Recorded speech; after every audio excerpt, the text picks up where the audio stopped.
Hope you've had some good discussion. So we're just going to talk about some of the learning points briefly, and then we're going to open it up for general questions about scheduling. So I love this case because this is essentially my life, this under the radar concept. You get through, most of your chief year, you feel really good about yourself because you figure out the schedule, and then you run into somebody who's not even using it. They're just doing everything under the table. They're like making their own schedule. And it's kind of a tough situation to handle because your gut reaction will be to kind of be like a little antagonistic or a little defensive. As Lauren said before, you should always keep in mind the first thing is you have to remain approachable. Try to understand the situation and understand it from multiple angles and multiple sides before you react. And you also have to look at this from, is it this one person or is it a lot of people? From this case, it sounds like in your brief kind of interaction with this one resident that it's actually quite a few residents. And in fact, it might even be maybe half, maybe more of your residency.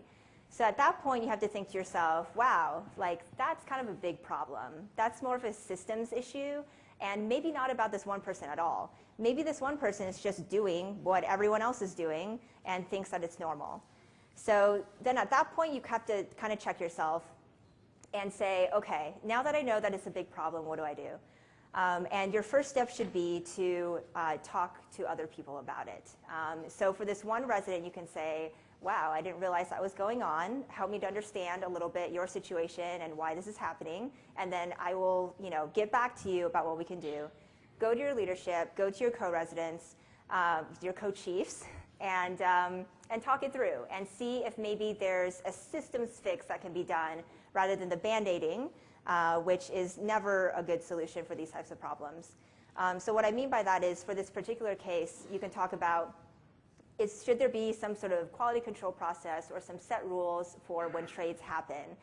Should we even allow under-the-table trades? If someone shows up who isn't on the schedule, should that attending then alert somebody? Should the chiefs get involved? Should there be some hard and fast rules for moonlighting? Maybe you're not allowed to moonlight if you're on certain rotations that are extremely heavy because that's bad for wellness.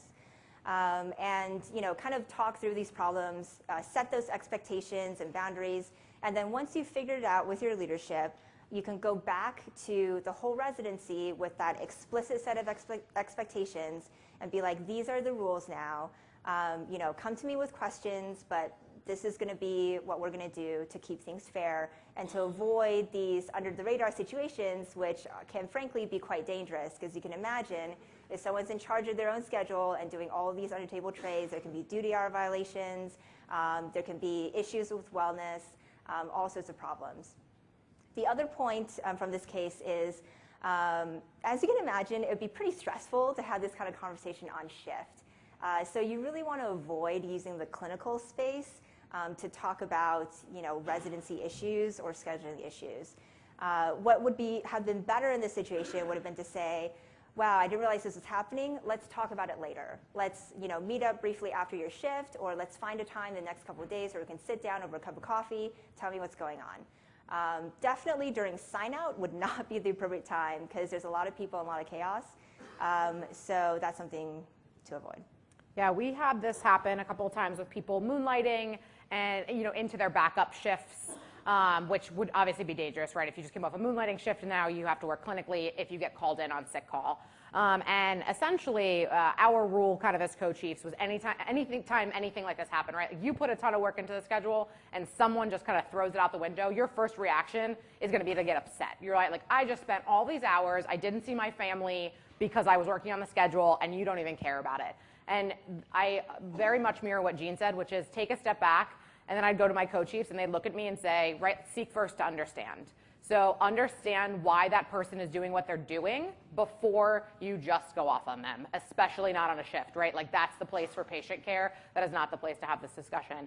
In our situation, someone was actually moonlighting to help pay for a parent's medical bills, which we did not know until we sat down with that resident and said, hey, what's up? Why all the moonlighting shifts? Like, how can we help you? And we worked with that resident to help get her schedule requests in before her moonlighting shifts and worked with her because she had an important reason she wanted to moonlight, right? But you would never know that if you just went off on this person and said, you cannot do this, this is breaking duty hours, and you're gonna lose the trust of that resident, right? Like I said, the schedule is really important. It affects people's lives. It affects people's wellness, and you're kind of the gatekeeper of that. So. All right, so we just want to share one more thing with you guys, and then we want to hear from you. So this is the Zen part of scheduling. So the ABCs of a scheduling emergency. This is when somebody texts you at 2 a.m. saying, oh my God, I can't believe I didn't look at my schedule for next week, but it's all terrible, I can't go to any of my shifts. So what you do, what your initial reaction is, probably, is to agonize over it. You're going to berate your co-resident, right? You're going to be like, why are you texting me at 2 in the morning? You're going to complain to your PD. You're going to destroy the entire schedule. You're going to eat your feelings. And you're going to find another job and say, this is all terrible. So this is what you should not do. Instead, just take a moment. Just breathe. Feel the Zen. Accept that it's happening, right? You are a chief resident. This is what we all signed up for. It's happening. Breathe. Count to 10 before you say anything. And then don't do it alone. And we actually have this group chat among my co-residents where we air all of our feelings. Like what we actually think and feel, we'll like text it to each other at 2 a.m. sometimes if we need to. And that's where all that goes. Then we put on our chief resident face and reply to our co-residents. So it's nice to have a place where you can get your feelings out. So I really encourage you to lean on your co-residents or co-chiefs. I'm sorry for that. Don't lean on your co-residents. Don't vent to them. Vent to your co-chiefs, and then put on your professional, matronly sort of chiefy face with your residents. All right, guys. That's all we got. Questions? Any questions? Anybody? We have time for questions. Any questions about scheduling? What's up?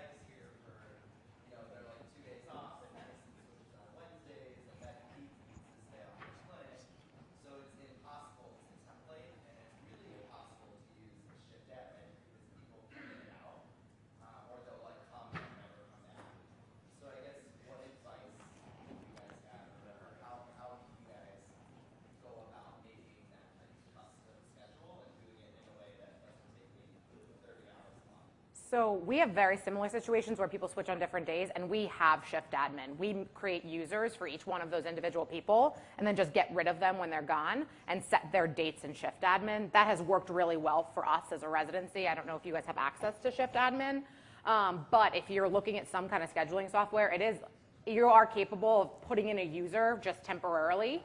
And then what we do is send that user their shift admin schedule, and they're allowed to log in if they want and request trades and that kind of stuff. But that's what we have done. So we have a very different system at Sinai. We do everything on spreadsheets, just in Google Docs. So we don't use any software. And I feel that system is very good at adapting to sort of special situations and challenges. One option might be you could try to just create kind of like a separate system that can handle sort of the special quirks of the off-service rotators and everyone else that you're dealing with. And you can template it so that it will automatically count shifts and count for duty hours and basically set the whole thing up so it's automated, but it has some of the special features maybe that some of the software doesn't come with. It takes definitely more work on the front end, but once it's done, you just pass it along to the next person sort of in perpetuity, and it will always be templated and automated. Anybody else have a question? Scheduling? Great. Wow, that's the only scheduling issue? This is amazing. All right, thank you guys.